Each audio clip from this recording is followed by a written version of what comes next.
All right, so today we're going deep on pumps. Pumps. You got it. Love it. But not just any pumps. We're talking submersibles versus end suction pumps. Okay.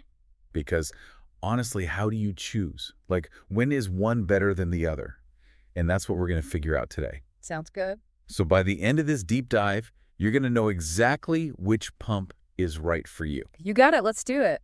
Okay, so first off, like, what even is a submersible pump? Well, a submersible pump, it's kind of like it lives underwater. It lives underwater. Yeah, it's designed to be fully submerged in whatever liquid it's pumping. So, like, I'm thinking like a wastewater situation. Wastewater. You need to get that stuff out of there. Yeah. Or even like, those fountains you see in like parks and stuff. Yeah. Decorative fountains, those are often submersible pumps. Yep. Okay, so it's submerged in water. It's moving water. Yeah. What makes it special? Well, one of the really cool things about submersible pumps is that they are self-priming. That means they don't need any help getting started.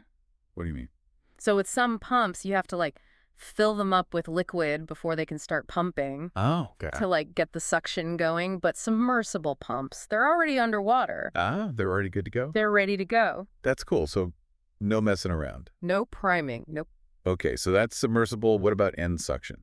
All right, so end suction pumps, these are kind of your more typical pumps. Yep. You'll see them a lot in HVAC systems, Okay. industrial settings, they're above ground. So like in my basement for the HVAC system. Exactly, yeah. Right. And they're really good at moving fluids around in a more controlled environment. All right, so controlled, not submerged. Right, exactly. All right, so we've got these two different types of pumps.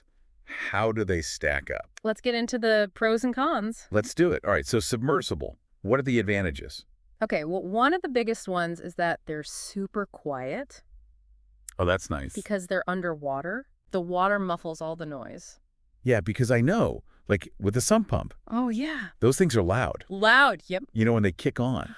For sure. Okay, so quiet, that's a big plus. Big plus. And you know what? Because they're underwater, they actually use less energy to lift the water. Ah, interesting. So they can be more energy efficient. So that's good for my wallet and good for the environment. Exactly. Okay, what else? They don't take up a lot of space Oh, yeah. because they're down there in the water, so you don't need a big pump house or anything like that.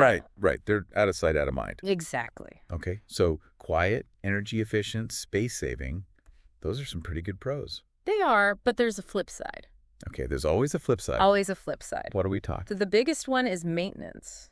Ah, Because it's underwater. yeah. If something goes wrong, it's not a simple fix. Yeah, you got to get in there. You got to get in there, potentially drain the whole thing. Uh-oh. Yeah, it's a lot more complicated.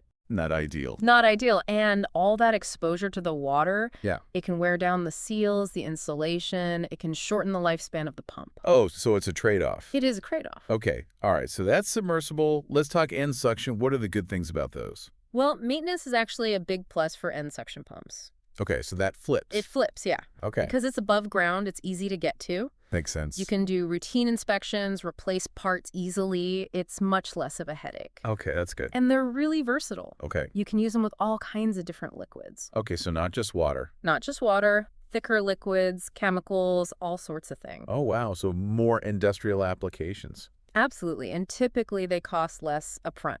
Oh, So okay. if you're on a budget, that's a big consideration. Yeah, budget's always a factor. Always a factor. Okay, so easier maintenance, versatile, less expensive. That's pretty good. It is, but of course there are some downsides. Okay, let's hear them. So you do have to prime them. Oh, right, that's the thing we talked about. Yeah, you got to fill them up with liquid before they'll start pumping. And if you don't, You could damage the pump. so you got to remember. Got to remember. Okay. And they do take up more space. Oh, yeah, because they're above ground. Above ground, you need space for the pump, the piping, the whole setup.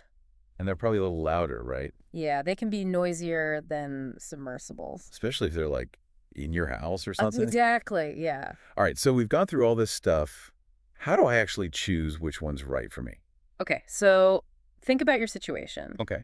Where is the pump going? How much space do you have? So like if it's a deep well, I'm probably going submersible. Most likely. Okay, and if it's in my basement, maybe end suction. Could be, if you have the space and you don't mind the noise. Right. And then, of course, budget's always a factor. Always a factor. But, yeah, think about what you need the pump to do, where it's going, and how much you're willing to spend. Okay, so it really comes down to your specific needs. Exactly. All right, so we've talked a lot about like the practical stuff. Right.